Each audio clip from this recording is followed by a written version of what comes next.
And isn't it amazing? After a year of being told we must stay in our houses, that we're out. Not just meeting other people, having a drink, but actually engaging in public discourse, which is what in a free society we're supposed to do. It's great to be here this evening.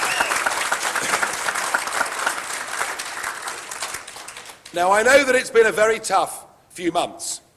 Your candidate, Donald Trump, managed to get 75 million votes and still somehow didn't win the election. So let's wait and see. Let's wait and see what the audit in Arizona comes back with. Let's wait and see. But beyond that, you've got terrible things going on in your cities. Far from people being brought together, there are now well-funded Marxist influences trying to do their best to actually divide people up, trying to do their best to cause enmity between the black and white populations. Black Lives Matter is a very dangerous organisation that should never be given any trust to at all. And then you've got the Democrats, now with the new left wing threatening to pack the Supreme Court, threatening to bring real socialism into America. And I think for the first time, to my knowledge, the problem of welfarism has hit America today, as people don't want to go back to work because the system rewards many simply to stay at home. And did you see Biden last night? Did you see the response that Biden gave last night? I think that was his weakest performance to date, and boy, that really is saying something. So I know, well, he's just an old duffer, isn't he? I mean, he's just an old duffer, but be in no doubt that the party is being dragged to the left. Of that, there is no question, and I'll give you some parallels of this from the United Kingdom in a moment or two's time. So I get it, that many Conservatives feel down. Many Conservatives actually feel disillusioned about where things are. But if you stay disillusioned, that becomes a self-fulfilling prophecy. And so the reason I've linked up with Freedom Works is because they are a grassroots organisation, and I spent a quarter of a century building up a grassroots organisation in the United Kingdom. It was known as the People's Army, and people were proud to serve in it, and we achieved our goal.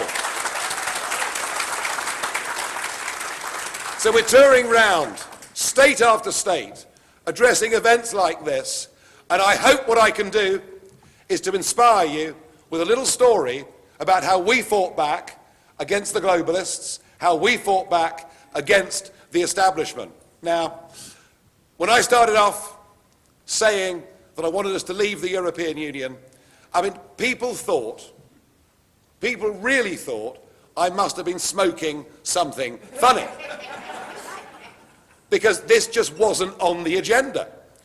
But I believed, actually, that the best people to govern Britain were the British people themselves, that we shouldn't transfer what previous generations had fought at great cost of blood and treasure to defend, namely our independence, our freedom, our liberty, our democracy, and our national identity.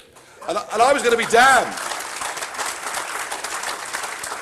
I was going to be damned if that would all be given away by a group of self-seeking, careerist politicians who were giving it all away to a bunch of bureaucrats in Brussels that we couldn't vote for and we couldn't remove. So I managed to get myself elected to the European Parliament, which seemed ironic to some, but gosh, I had some really good fun over there. Any of you that have seen my videos, my YouTube videos of my speeches, will know that I was constructive at all times. Constructive in the aim of getting the UK out. Constructive in the aim, actually, I want to bring the whole thing down. I don't want these globalist structures. I don't want the transference of democracy to bureaucracy. And be in no doubt that if Hillary Clinton had won in 2016, you know, she would have taken you much closer to that European Union as well. So, you know, our battles, your battles, they're very similar. Anyway, I had my career in the European Parliament. I raised the issue of what it meant to give away your sovereignty, to give away your independence. And in the end, the great day came, June the 23rd, 2016. And everybody said it was impossible. It couldn't be done. And the big businesses lined up, and the trade unions lined up, and the political parties lined up, and the BBC lined up. You think you've got trouble with CNN, you want to see the BBC. Oh, and I almost forgot, of course, there was a very big American contribution. Yes, there was. Very big American contribution to the Brexit vote. His name, Barack Obama, who came to London, who looked down his nose and sneered at the country that has been your closest ally, who stood with you, as you have with us, through thick and thin. I know we had some trouble back in the 1700s, but...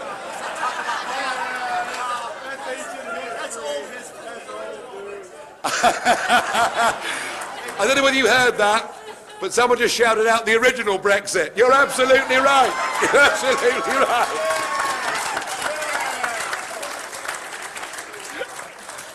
Brexit was right then, and it's right now. So that's right. But Obama telling your best ally in the world that if we dared to vote to take back our liberties, we'd go to the back of a line. Well, the British people ignored them all. And at 4:10 in the morning, and there I was in a nightclub, which seemed the only appropriate place to be. And the BBC came on, and the volume went down, the music was turned off, and the announcer on the BBC said, "We have the official result, and we're out." And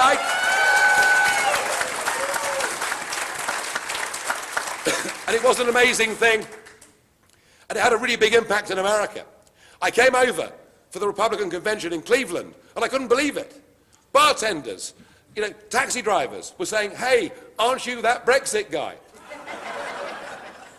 And I realized that Brexit really had resonated over here. People thought, wow, this is a big thing.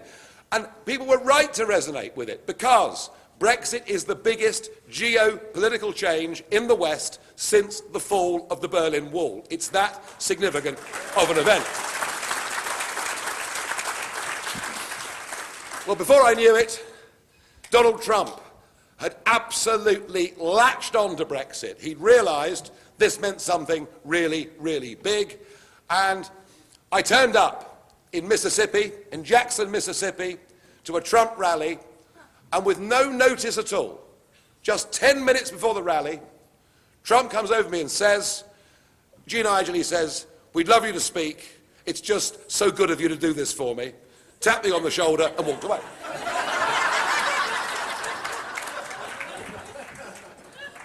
So there I am. I mean, there's 18,000 Mississippians out there. But I was happy to do my bit and to say that you too can beat the pollsters, beat what you're being told by social media, beat the defeatists. And I like to think that we exported the Brexit phenomenon to you, and that really did help in getting Trump elected.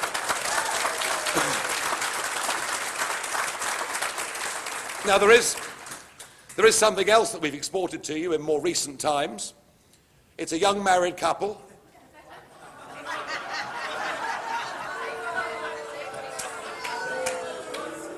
They're living on the West Coast. They recently did an interview with Oprah Winfrey, in which they proved to be totally and utterly incapable of telling the truth in any way at all. And which in doing this, they insulted our rather magnificent Queen Elizabeth II. And I can tell you, I'm sorry to have to tell you that this is one export that is now yours for keeps. They're yours.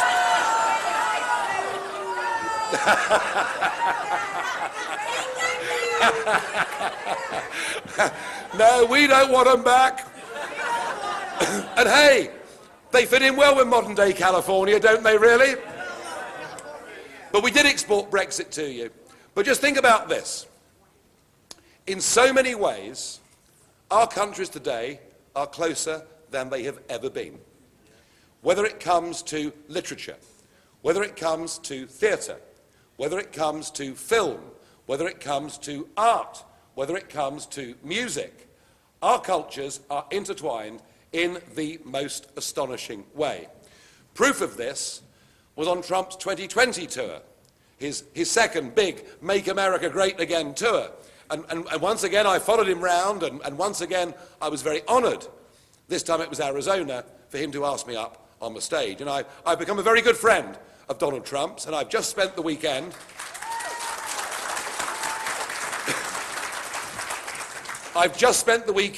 at Mar-a-Lago, okay? So, you know, life is tough for some, it really is. And I can tell you, he is looking thin, he is looking fit, he is back to his old self, he's full of great humour, and I have to tell you, I can't see, I mean, I could be wrong, but I can't see anybody else coming through the Republican Party who've got either his courage or his charisma. And from what I saw this weekend, he is getting himself ready for a fight, and I very much hope that he does. I very much hope that he does. But we're so similar. Anyway, so Trump's on this tour. It's Make America Great Again. It's those three beautiful words, made in the USA. Everything about the tour had to be American. America, America, America. And quite right, I'm sure you all agree. And as Air Force One arrived to land at the airstrip, the music began to play, which of course has become such a big feature of Trump rallies. And who was playing? Elton John, David Bowie, Phil Collins. There were more English singers than there were American singers, which proves my point that we are, in so many ways, closer than we've ever been before. We are still the biggest foreign investor in the United States of America. And America is still the biggest single foreign investor in the United Kingdom. We have a common history. We have a common culture. We have a common language. We both have common law. And our politics moves in very similar cycles. Think back to the 80s. We had the period of Margaret Thatcher, whilst you had the period of Ronald Reagan. You can move on to the 90s, the very similar politics of Bill Clinton and Tony Blair. Well, whether you like it or not, I'm trying to make a serious point. And 2016, Brexit, Trump, part of the same phenomenon. Well, if you're feeling down, some of you now, about where you are, let me just tell you this. Despite that great victory on June the 23rd, our Parliament, our politicians, our big businesses and large sections of our media, from the first day of that referendum, attempted to delegitimise it. They told us we didn't know what we'd voted for, that somehow we were thick, ignorant, stupid peasants, and we should either be made to vote again, or the whole thing should simply be ignored. And all the politicians had promised they would honour the result of the referendum, and they all did the opposite. And we had a contract. We had a contract that we were going to leave the European Union on March the 29th, 2019, when Teresa May was our Prime Minister. And we woke up on March the 30th, and not only had we not left, but it seemed to the commentariat there was no prospect of our leaving. So imagine how down people were feeling in our country. But I wasn't feeling down. I'd expected this betrayal for the previous 6 months, and I'd spent that time planning and organising, getting ready to remobilise that People's Army who'd given us the victory in the first place. And I was able to launch a counter-attack. Because we were still in, we had to fight European elections. And I formed a new coalition called the Brexit Party, and within 6 weeks, we won that national election, getting 50% more votes than any other party, and the Prime Minister, Teresa May, didn't even wait for the votes to be counted before she resigned in disgrace, and quite right too.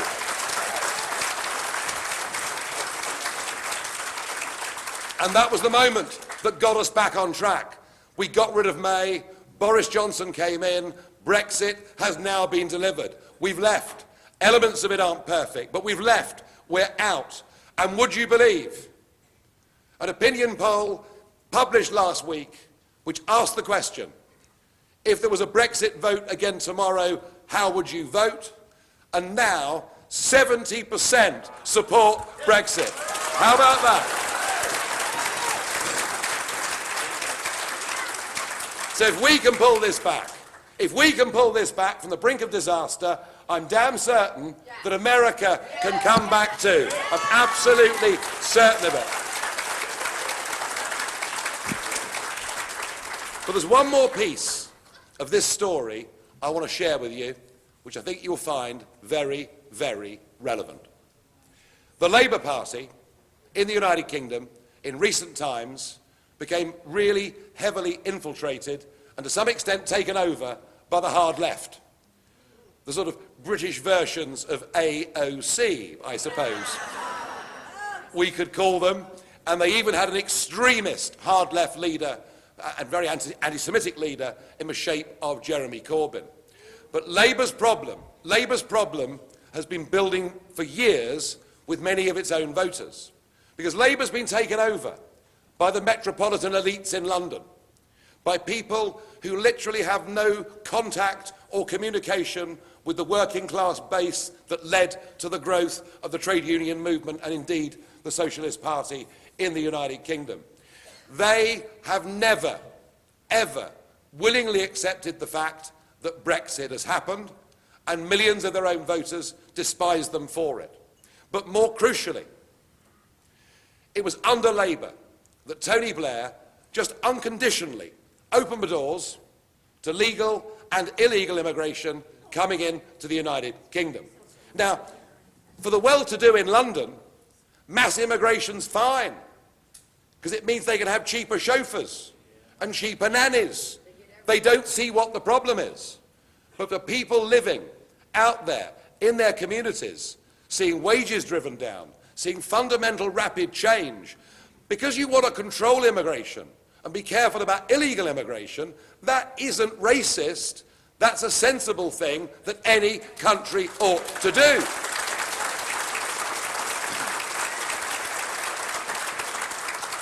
So Labour has become the party, and of course, because they're globalists that run it, they think we're all global citizens. They don't see any restriction at all. So the second reason Labour are in trouble with their base is immigration. And the third reason that Labour are in trouble with their base is patriotic, working-class Labour families in our country have, through 2 world wars and beyond, been simply the most patriotic people in Britain. The people that volunteer, the people that go to fight, the people that pay the price, the people that care about the country, and actually in many cases would put their feelings about the country above that of making money. And they now see a new woke agenda, a cancel culture agenda, almost an embarrassment at our national flag, a shaming of our national history. Are these familiar themes that you're picking up? I mean, we're being told we should be ashamed of ourselves, for example, for the slave trade. The Royal Navy spent more money stamping out slavery around the world than we ever made out of it, and yet the balance of that is never given to people. These people, they know our history isn't perfect, but they're proud to be British, and they don't want to be led by a bunch of globalists who support open borders and, frankly, want to do down the very concept of the nation state. And as a result of all of this, as a result of the earthquake that I predicted Brexit would cause. Oh, and they all laughed at me, you know. Well, I tell you what, they're not laughing now. As a result of all of this, last week in the English local elections, the Labour Party have been all but wiped out, and socialism is dead in England.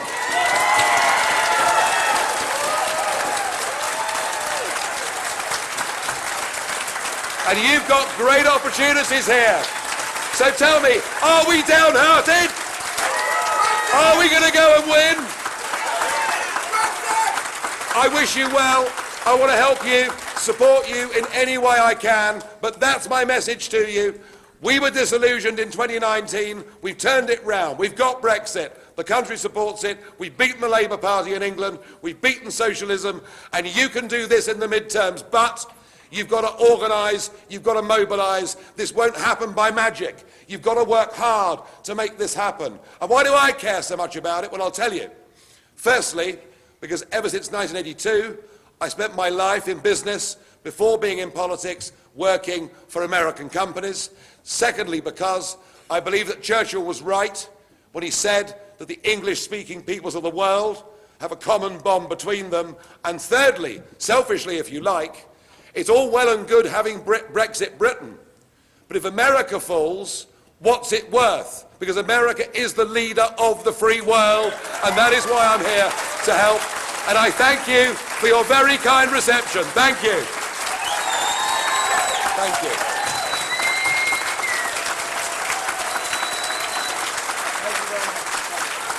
Thanks for watching, and if you haven't already, please consider subscribing to our channel. And while you're at it, please leave us a comment. Thank you for watching.